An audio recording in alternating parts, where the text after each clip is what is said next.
ta to'p o'tkazib yuborganligi uchun to'plar farqiga nisbatan 15-o'rinda joylashgan. Birgina Sog'diyon ham Mashaldan ko'proq to'p o'tkazib yubordi. Birinchi taym uchrashuv boshlandi. Chapda esa 9-raqam ostida Ibrohim G'anixonov. Bu ikki futbolchi joy almashadi. G'anixonov o'ngda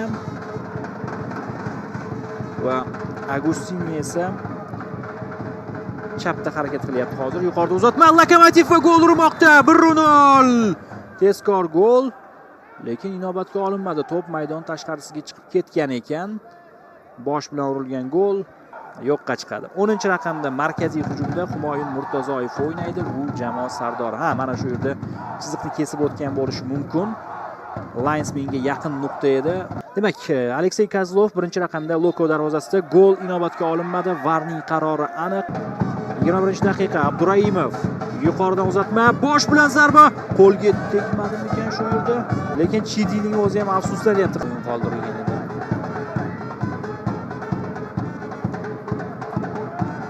Shu uzatma ko'ramiz. Mana shu uzatma. Imkoniyat bo'lishi mumkin. Abrayev zarba yo'lladi va Dostonbek To'xtaboyev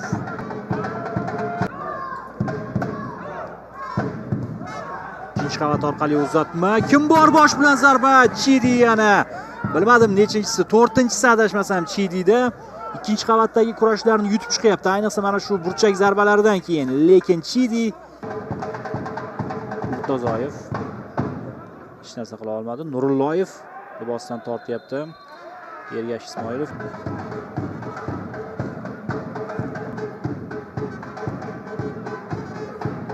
Zo'r imkoniyat va hisob ochilmoqda.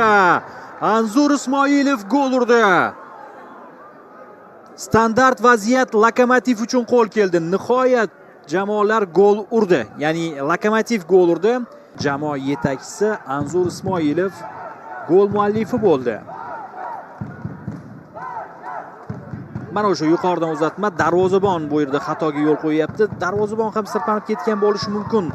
Dostonbek To'xtaboyev.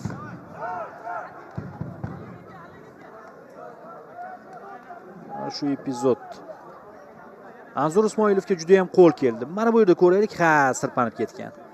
To'pga chiqayotganda sirpanib ketishi natijasida u epizodni boy berdi va bu Lokoga qo'l keldi. 0-1.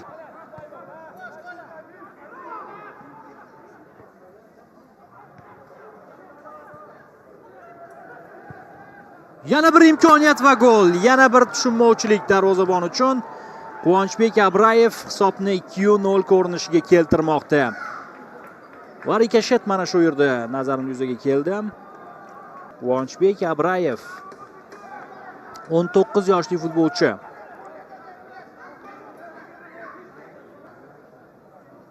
Mana bu yerda ko'rishimiz mumkin. Temurxo'ja Abduxoliqov to'pni to'xtatdi. Nurulloyev olib berdi, Abrayevga keldi. Mana zarba Abrayevdan, rikoshet Muhammad Ali Aliqulovga tekkan va Abrayev gol muallifi bo'ldi. U Surxonga qarshi o'yinda ham gol urgan edi. 19 yoshli futbolchi Quvonchbek Abrayev va bugun mana Mash'al darvozasini ham ishg'ol etdi. Balkim Aliqulovga yozdilar. Akramov yuqoridan jarima maydoni ichiga yetkazilyapti. Ismoilov qaytardi to'pni. Abduraimov. Mana bu zarba rikoshet ustun yonginasidan o'tib ketmoqda.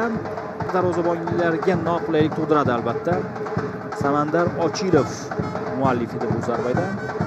Chap oyoqda yo'lladi. Sardor Mirzayev chap qanotdan tortyapti. Shodiboyev o'tib ketdi, ichkariga kirib kelyapti. Xavfli vaziyat bo'lishi mumkin. Pas amalga oshirildi. Uzoqdan zarbami? Sirpanish. Ivanov zarba yo'lladi baribir. To'xtaboyev egallab olmoqda to'pni. Yoshlar undan tashqari Lazizbek faqat U17 emas, o'sha terma jamoadan undan oldin U14, U15 bo'lgan davrida ham u haqiqiy yetakchi edi. U ancha yoshligidan ko'zga tashlangan edi. Yuqoridan uzatma bo'lyapti. Zarba yo'llandi Nuriddinovdan. Darvozabon Aleksey Kozlov qiyin to'pni olib chiqdi.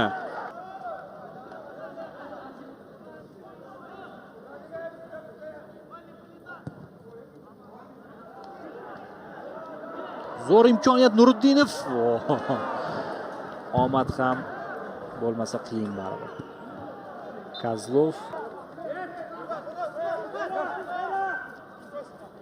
Mana o'sha epizod. Nuruddinovning vaziyati. To'xtatish zo'r bo'ldi. Ham to'xtatdi, ham yo'ldoshining taqibidan qochdik. Mana yaqin kelyapti yana bir bora. Zarba yo'llandi, ustundan qaytdi.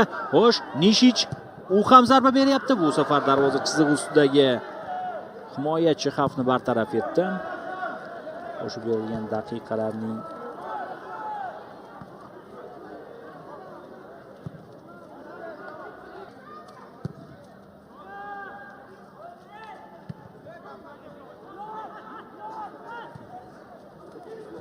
zo'r imkoniyat to'xtatildi qoida buzilishi va bu Loko uchun yana bir qulay vaziyat degan.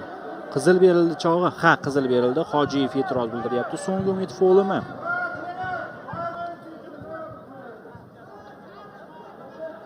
Epizod. Nurlan Ibrahimov. Zarba yo'llandi, noaniq va so'nggi epizod nazarimda. Bo'ldi do'stlar, uchrashuv yakunlandi. Lokomotiv 2-0 hisobdagi g'alaba bilan ortga qaytyapti do'stlar. G'uzordan og'ir o'yin bo'ldi ikkala jamoa uchun ham.